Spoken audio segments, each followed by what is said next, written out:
In this lesson, we're looking at more advanced negative forms in English, and in particular, not to and don't you.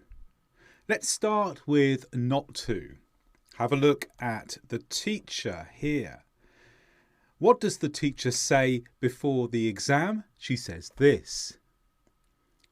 The teacher said not to open the book until the exam started. Here's another phrase with not to.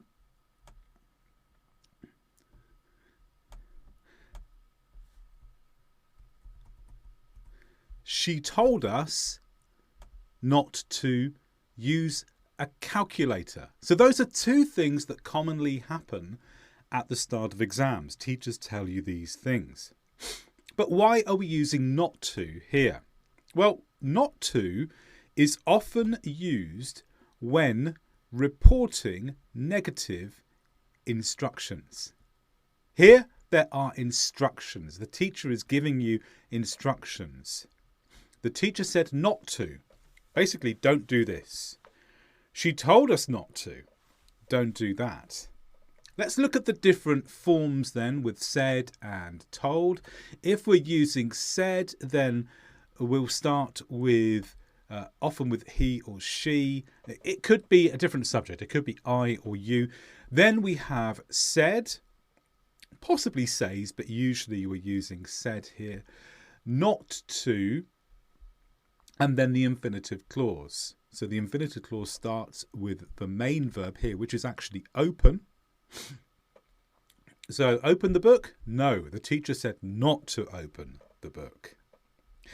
And then with told, the difference between he said and told grammatically is that told is followed by an object, which really is the person you are speaking to. So she told who? She told us not to use a calculator. So not to can be used as a negative with any verb when there is an instruction which is negative. Let's go on to don't you then.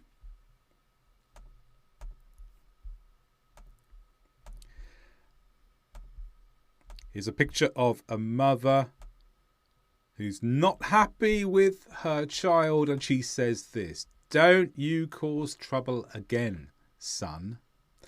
Don't you cause trouble again, son. And here's a lady who is just simply confused. And she says this.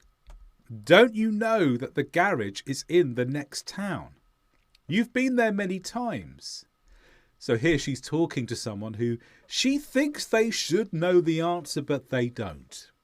So there's two different uses of don't you here. So don't you can start a statement or a question, actually. It's not always a question. It can be normal sentence form where a harsh instruction is given. For example, don't you cause trouble again. It's a harsh instruction. Or you were expected to know or agree with an answer.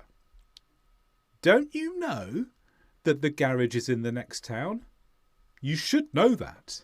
You should agree with me. Don't you know is used in that way. The form is simply don't you followed by the verb infinitive when it's the harsh instruction.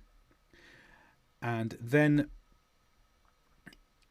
with when you were expected to know or agree with an answer, it's don't you followed by the verb followed by a that clause. So two more advanced ways of making negatives in English which are grammatically correct and useful to know if you want to reach a native level of English.